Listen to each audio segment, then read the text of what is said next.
cordial saludo, ¿cómo están todos ustedes? Espero que muy bien. Hoy continuamos, les cuento, la segunda parte de la entrevista con Otto Bermúdez, nieto nada más y nada menos que del famoso compositor e intérprete Lucho Bermúdez, esposo ay, se me fue, Matilde Díaz. Matilde Díaz, otra mujer, mejor dicho, grande dentro de la música colombiana. ¿Cómo está Otto? Miriam, muy bien, muchísimas gracias. Contento de continuar con esta historia y este programa que venimos retomando. Así es. Bueno, entonces la semana anterior usted nos contaba cómo como músico de salsa, llegó a tener muchísimo éxito, mucho reconocimiento, fama, dinero, viajes, vicios, muchas cosas. Llegó a decir, a tocar exceso de los excesos. Entonces ya pues, ya la gente puede sacar conclusiones de eso, exactamente. Y cómo a raíz de un accidente, de un evento dramático en un concierto, padeció un derrame, y luego una trombosis, la vida le cambió. A usted la vida se le partió absolutamente en dos. Y ahí vamos a continuar. Usted, que era un hombre frío religiosamente, pues como dice, de una familia que no era para nada católica, sino de otra religión, no sabía que era de Dios. Y en medio de esa depresión a la que se sumergió después de ese accidente, que todo el mundo lo dejó solo y demás, usted le habló a Dios. Y Dios lo escuchó sin que usted de pronto lo percibiera. Y esto lo notó perfectamente cuando en el momento de tomar una determinación drástica, dramática, una persona muy religiosa lo llamó. Y ahí podemos retomar entonces la entrevista. Decía usted que lo llamó este amigo y lo invitó a un concierto. Me invitó a yo no sabía realmente qué era. Después con el tiempo, aquí les adelanto, después con el tiempo me vine a dar cuenta que me había invitado para un Pentecostés, pero realmente yo no sabía nada. De hecho, como él sabía cuáles eran mis convicciones religiosas, él sabía que yo no creía ni en Cristos, ni en vírgenes, ni en nada.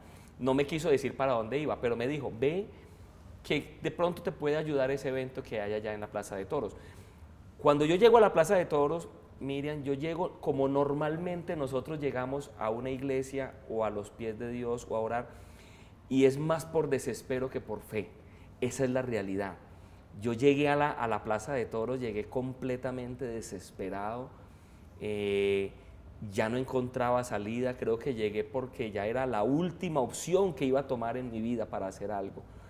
Y cuando yo llego a la Plaza de Toros, después de haber vivido quizás uno de los puntos más específicos para mi vida, y era el de los milagros. ¿Existen o no existen los milagros? Después de la llamada oportuna y en el momento ideal que me llama este hombre, en la Plaza de Toros yo me enfrento ante el segundo punto más importante de mi crianza. Cuando yo entro a la Plaza de Toros, la persona que estaba hablando en ese momento dijo unas palabras que a mí me cambiaron por completo el chip, y dijo: entrega tus cargas a la Virgen María y ella intercederá ante Dios por ti. Yo nunca conocí a la Virgen María, porque cuando nací me enseñaron que la Virgen María no existía, que no es la Madre de Dios, que no es intercesora nuestra ante Dios. Entonces yo comencé como un shock mental en ese momento, como me están hablando de quién o qué. Pero lo que sí, la acción que tomé en el momentico fue arrodillarme ahí donde estaba. Donde estaba parado, apenas escuché esas palabras, lo único que hice fue arrodillarme. Y en una oración, siento que esa sí fue una oración de verdad. En una oración le dije: bueno, yo no te conozco, de hecho no sé si existes o no, pero si tú realmente existes y si intercedes de verdad ante Dios por nosotros y lo haces por mí, pues yo estoy aquí dispuesto para que tú me digas qué tengo que hacer. Eso fue lo primero que sucedió cuando llegué a la Plaza de Toros. Exactamente, muy curioso usted ahí rezándole a la Virgen María cuando pues para usted sin conocerla. No existía, exactamente, Sin no existía. conocerla. Y no solamente le impactaron las palabras del padre John Mario Montoya, quien estaba dirigiendo precisamente ese evento de Pentecostés, que era tan famoso, que reunía a tantas personas acá en la ciudad de Medellín, sino que usted hubo una canción que a usted lo derrumbó, lo derritió, una canción de Marcos Witt, ¿no? De Roberto Orellana, realmente. Ay, de Roberto sí, Orellana. de Roberto Orellana, una canción que se llama Tengo un nuevo amor. Esta canción, de hecho, era la canción que yo había escuchado al principio cuando estábamos con este músico en Nueva York y todo este cuento. Eh, Siempre tuve esa canción en la mente, siempre en la mente y en el corazón. Cuando yo llego a la Plaza de Toros, cuando pasa todo este suceso, cuando yo me arrodillo, se me devolvió toda esa cantidad de cosas a la mente, se me devolvió el amigo, se me devolvieron las imágenes de este amigo arrodillado. Yo jamás en la vida me había visto arrodillado, porque de hecho tampoco había tenido la costumbre de orar arrodillado, ni siquiera cuando pertenecía a esta otra religión. Y verme arrodillado fue acordarme de él. A las 4 de la mañana entrar yo a la habitación y verlo a mi amigo arrodillado con el rosario en su cama orando. Creo que todo eso se me devolvió, todo eso se me vino a la mente en ese momento. Y algo activó, algo se activó en ese momento. Yo soy muy honesto, y es que cuando yo me levanté en la Plaza de Toros, y me levanté después de haber hablado con la Virgen y decirle eso, yo me levanté exactamente igual. ¿Sí me entiendes? Igual, la mayoría de la gente piensa que, ay, no, se levantó, ya se levantó hablando, ya sí, se levantó bien. el milagro se dio de una. No, yo me levanté igualito, me levanté igual de sordo, igual de mudo, igual de ciego, igual. Pero sí me levanté con algo que se había activado en mí. Y ahí fue donde comencé a estructurar esa frase que usted dijo al principio. La fe activa la oración, y la oración activa el milagro. Exactamente. No se había dado el milagro, pero de todas maneras un oleaje se había despertado en usted interiormente y muy fuerte. Y creo que ese es el primer milagro. El primer milagro que sucede en nuestra vida tiene que ser eso, tiene que ser activarse el chip de la fe. Es el primer milagro que existe. Cuando yo me levanté, te repito, exactamente igual. Me pasa, yo a veces yo lo digo en mis charlas, me pasa como cuando a uno se le acaba la plata para el arriendo, lo que sea, y ahí sí se acuerda que Dios existe. Entonces ahí sí me arrodillo yo a orar, y cuando me levanto me mando la mano al bolsillo esperando que ya encuentre la plata ahí, ¿cierto? Y realmente no, Dios no actúa de esa manera. Dios comienza desde adentro y comienza a exteriorizar las cosas. Entonces yo pienso que lo primero que se activó fue eso, fue algo interno. ¿Sabes por qué? Porque ese día, después de que salí de la Plaza de Toros, sí quería volver a la casa. Ese día sí quise volver a la casa. Y cuando llegué a mi casa sí quise volver otra vez a orar. Y me pareció bonito la actitud de haberme arrodillado, y desde ahí en adelante empecé a tomar una actitud de oración de rodillas. Entonces algo sí se había activado ya en mí, ya el milagro había comenzado a hacerse. Exactamente. Bueno, ¿cómo empezó usted ese proceso ya de transformación que, muy curioso, digamos, tuvo un detonante en una plaza de toros, plaza de muerte, pero que sin embargo para usted se convirtió en una plaza de vida, ¿no? Mira, Dios y la Virgen en este transcurso ha colocado frases y ha colocado ciertos principios en mi corazón. Uno de ellos es que en la oración, cuando uno se rodilla con la angustia, siempre se levanta con la bendición. Y el mejor negocio que un ser humano puede hacer es hacer un pacto de fe con Dios y colocar a la Virgen María como su garante, como su testigo. Porque Dios siempre paga por adelantado. Dios como que se sale del negocio rapidito y como que, bueno, yo le pago y usted verá si me cumple después o no. ¿Cómo lo sé? Lo sé porque comencé un proceso. ¿Recuerdas que en el programa pasado habíamos hablado y habíamos dicho que el diagnóstico que tenía era de recuperación, comenzar a ver mi recuperación 1 año y medio a 2 años con terapia? 6 meses después de ese incidente en la Plaza de Toros, estaba haciendo yo mi primer concierto. O sea, fue una recuperación. Todavía medio enredadito y todo, pero ya estaba haciendo mi concierto, ya por lo menos el diagnóstico de que no vas a volver a cantar se estaba empezando a caer un poco. Yo recuerdo que a los 6 meses, antecitos, una semanita antes de cumplir los 6 meses, fui a mi terapia donde el médico, y me dijo el médico, estás recuperándote de una manera asombrosa, muy rápido, esto no es normal. El ojo había vuelto a su posición, aunque todavía continuaba bastante cerrado, pero el oído ya se había destapado por completo. La boca estaba volviendo otra vez también a su lugar. Y ese día le dije yo a él, ven, me invitaron para un concierto dentro de 8 días y yo voy a ir. Y el médico me dijo, pues ¿cómo así? O sea, recuerda que está bien que vas adelante en tu proceso, pero no sé hasta qué grado sea prudente.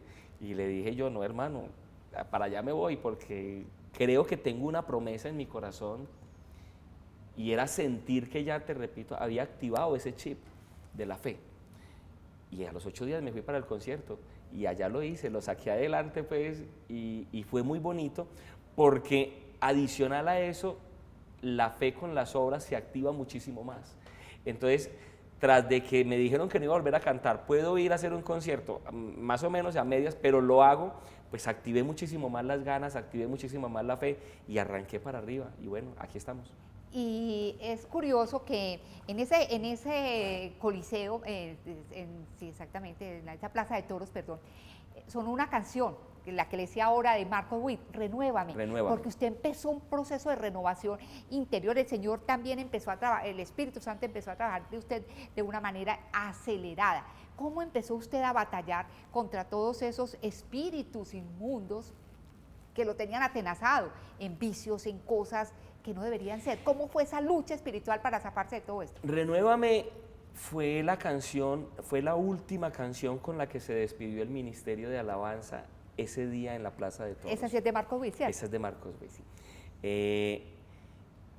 Y creo que fortalecí muchísimo más el concepto que tenía de que es necesario tener el milagro interno, adentro, porque la fe es algo interno, la fe, la oración, tú la hablas, pero la fe la interiorizas.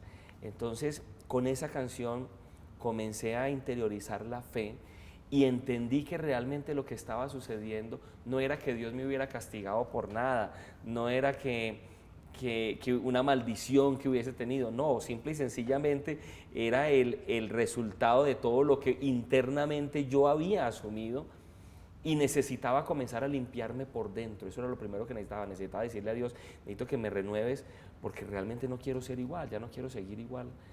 Y para mí es una canción fundamental en mis charlas, en las conferencias que doy, porque creo que es una de los elementos que Dios utilizó para poder comenzar a trabajar conmigo.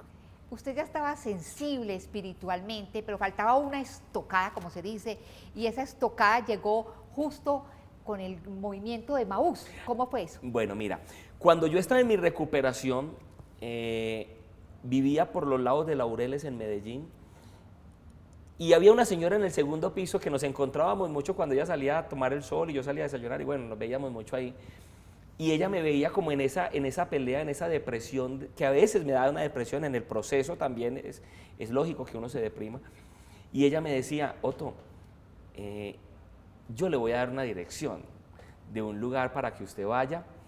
Yo sé que usted no cree en santos ni cree en nada de eso, pero es un lugar donde la gente va y puede orar.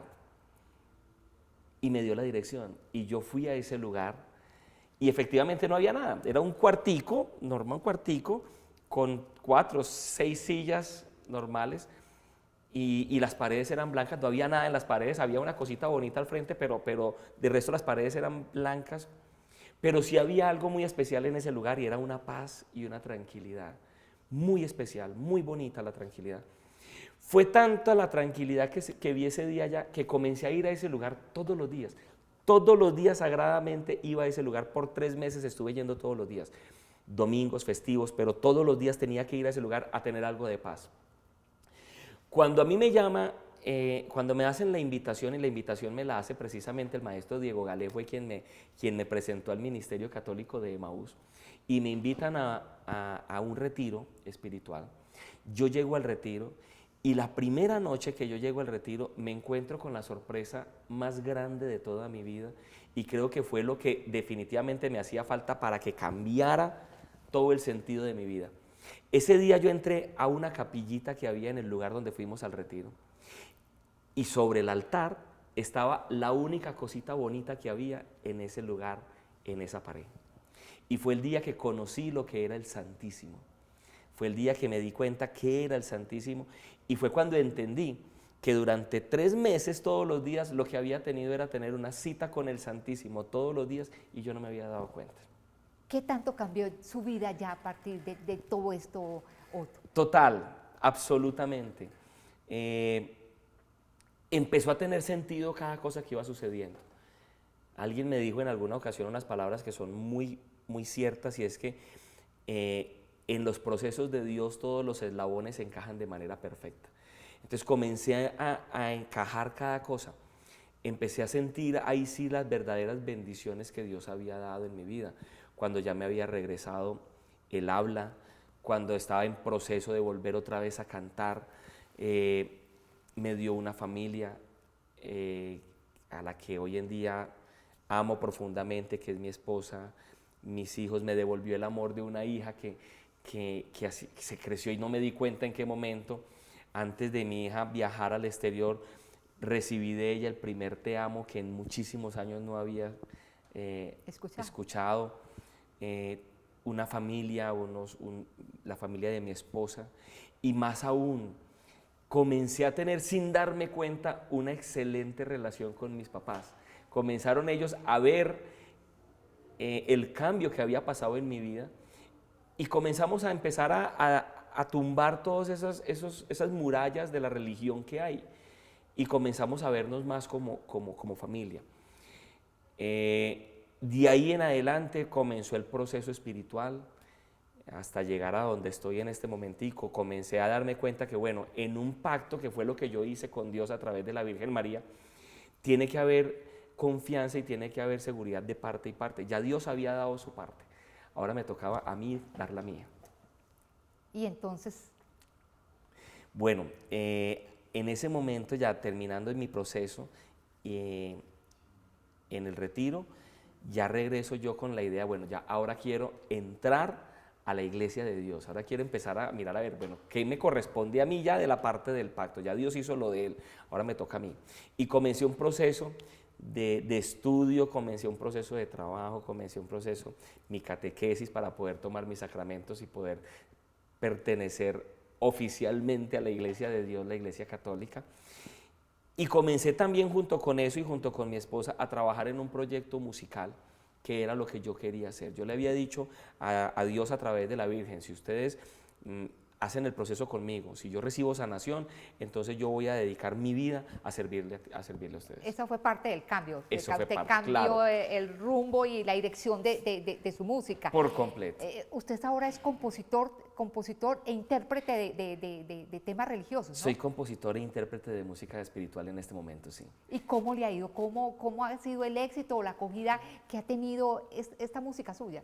Bueno, mira que algo muy particular, alguien en alguna ocasión me encontré con esta persona, con un colega musical en un centro comercial hace poquito y me dijo, oiga, venga, usted se está haciendo rico a costa de la música religiosa. Y le dije, yo no me estoy haciendo rico, pero sí vivo muy rico. El cambio ha sido notable. No somos ajenos a todo lo que lo duro de todo este sistema de cosas, lo duro de todo el momento en el que estamos viviendo por la pandemia. Hemos también sido aporreados demasiado fuertes en el campo económico, pero siempre tenemos a Dios ahí y venimos adelante y estamos saliendo adelante. Aquí vamos con proyectos, vamos de la mano del Señor. Entre más trabajamos para Dios, más bendiciones de Él vemos. Y como dice la Biblia, no hay un justo que aguante hambre ni su familia que pida pan. Bueno, usted me despertó una curiosidad. Yo siempre he pensado que hay muchos músicos que ponen una vitrina católica, religiosa, para conseguir dinero, para tener algo no sé, de éxito, no sé. ¿Cree usted que esto sí se da realmente o no? Bueno, yo pienso que la parte importante está en el comienzo, en cuál es la intención que nosotros tenemos. La intención que tenemos es servirle a Dios. Dios es el Dios del oro y de la plata. Así que nosotros colocamos el servicio y Él pone las bendiciones. ¿Qué es lo que sí nos hemos cuidado muchísimo, mi esposa y yo, que estamos en este momentico tan conectados y tan aferrados a este proyecto de vida y de música espiritual? Que no queremos utilizar, no queremos aprovecharnos de eso. Por eso el género de la música que nosotros trabajamos no es música ni religiosa, ni música espiritual, ni música cristiana, ni nada. Nosotros hacemos música con sentido espiritual. Hacemos música para poder agradar a Dios, para poder darle gracias, para poder alabarle. Y junto con eso esperamos a que Dios vaya dando sus bendiciones que siempre son en abundancia. Y tengo entendido que, digamos, el distintivo de su música religiosa es que tiene como algo de de eso que tanto quería usted, la salsa, también es como medio Claro que sí. movidita, ¿no es? El toque caribeño nunca se pierde y por eso el estilo de música que nosotros tenemos siempre tiene un toquecito. Algo caribeño va a tener, o un bongo, pero siempre va a tener un toquecito caribeño. Pues, usted que no creía en la Virgen, ¿qué le despierta a ella en estos momentos? ¿Cómo le tributa a usted ese afecto? En fin. Mucho amor, definitivamente lo que me despierta es mucho amor. Yo comencé un estudio sobre la Virgen, eso fue lo primero de las primeras cosas que hice, comencé un estudio sobre la Virgen, empecé a trabajar mucho conociendo de ella. Y hasta llegar al grado de hacer mi última producción musical, creo que se la debía. Era algo que le debía a ella, le debía a esa mujer, lo he dicho yo, a esa mujer que ese día en la Plaza de Toros conocí, la mujer que me abrió las manos, que me abrió sus brazos, que me acogió sin yo conocerla, pero que me dio todo su amor. Bueno, y no hablamos del milagro que se dio así, pero que ya los televidentes pueden sacar la conclusión así, pero totalmente evidente, evidente. Otto, muchas gracias por haber venido a este espacio, por habernos compartido su testimonio, que es un testimonio muy hermoso, muy bonito, muy doloroso en muchos aspectos, pero finalmente luminoso, que es lo que uno espera. Así que gracias por esto y a todos ustedes, ya saben, los espero la próxima semana con un nuevo invitado que nos regale el Señor y recuerden que el programa de Otto y los demás singulares ustedes los pueden encontrar en YouTube o en la página de este canal. Que estén muy bien.